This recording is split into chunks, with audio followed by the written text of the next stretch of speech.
Hey guys, I'm here with another book tag because I have two friends that tagged me. Nikki and Bethany both tagged me in their videos. So I will leave them linked down below, as well as the original creator, Melinda at All Stories. So there are 8 questions here. So I'm just going to go through them. I have not watched these ladies' videos yet. I'm going to answer the questions blindly and then I'm going to go back and watch their videos. So let's go ahead and see what is up with the Girl Scout cookie book tag. Now keep in mind, I'm Canadian. We did not grow up with Girl Scouts. As far as I know, Girl Scouts and Boy Scouts is about teaching kids how to survive in the wilderness and or be contributing members of society. I don't know if that's correct or not. And then they sell cookies, the girls. I don't know. Do the boys sell cookies too? Correct me. I don't know. The girls sell cookies in fundraising efforts. So that's all I know about Girl Scouts. So let's see. The cookies and questions. Okay. So Trefoils, a classic novel you love. Oh, there's a few. There's a few. But I'm going to take this opportunity to really gush about my favorites. Okay. So chime in down below if you can guess my answers before I tell you. So here we go. Obviously The Hobbit, but I'm going to go with The Princess and the Goblin by George MacDonald. This is such a sweet middle grade. I highly recommend you listen to the audiobook. I've never actually read the book with my eyes, so it might be a completely different experience because the audiobook narrator is so good when it comes to the goblin voices and the wacky humor that comes through in some of those scenes. And then of course there's an allegory involved, and yeah, I really love this story and I should reread it again soon. Question 2 are the Lemon Ups, a book you find inspiring.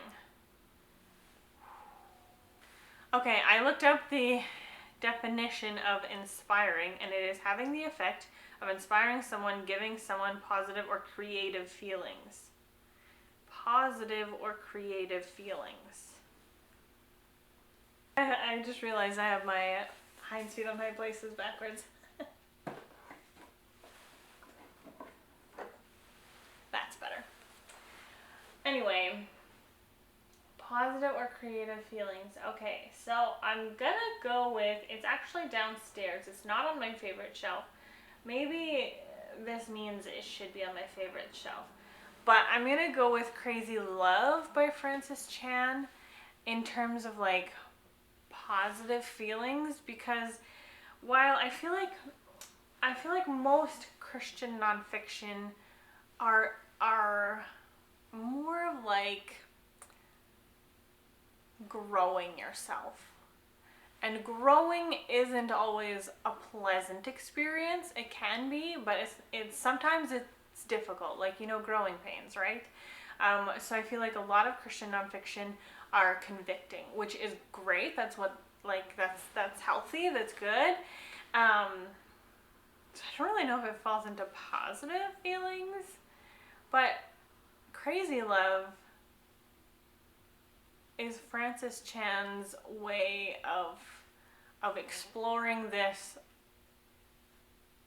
all-encompassing love that Christ has for us, and kind of exploring the different ways that he shows love, and that's like a crazy positive feeling to know that the God of the universe loves me and he loves you wherever you are in the world. He loves you. Yeah, that's a crazy thing to think about, and it's wonderful. A creative feeling? I don't know if I've really ever read a book that made me feel creative. I'm not really sure. What did you guys choose for, or what would you choose for a book that makes you feel creative? I don't know. I can tell you a lot of books where I am blown away by the author's creativity. Loads of books.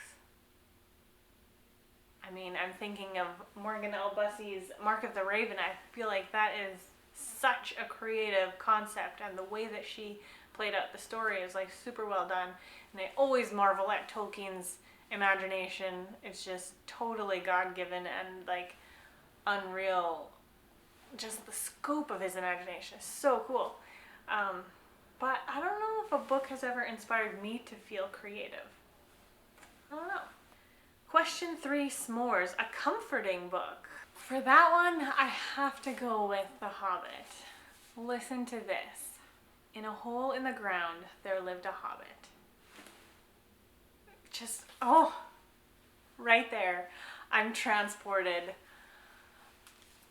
to, I don't know where exactly. I don't know if I'm like, I feel like I'm transported to Middle Earth or the Shire, or if I'm just transported to this place that feels like home, and it's such a comfort read to me.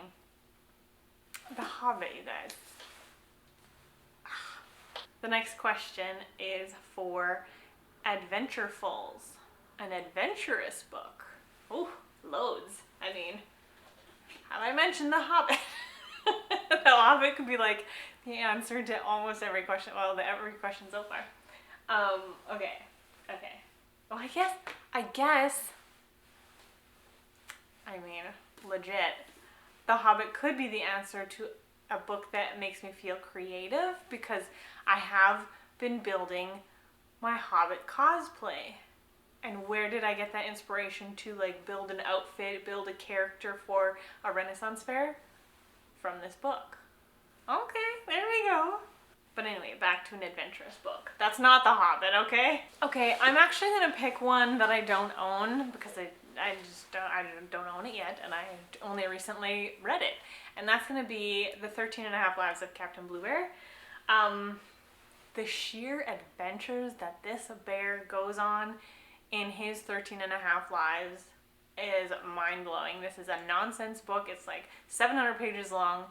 It's middle grade. I don't really know which age category to put it in, but adventure.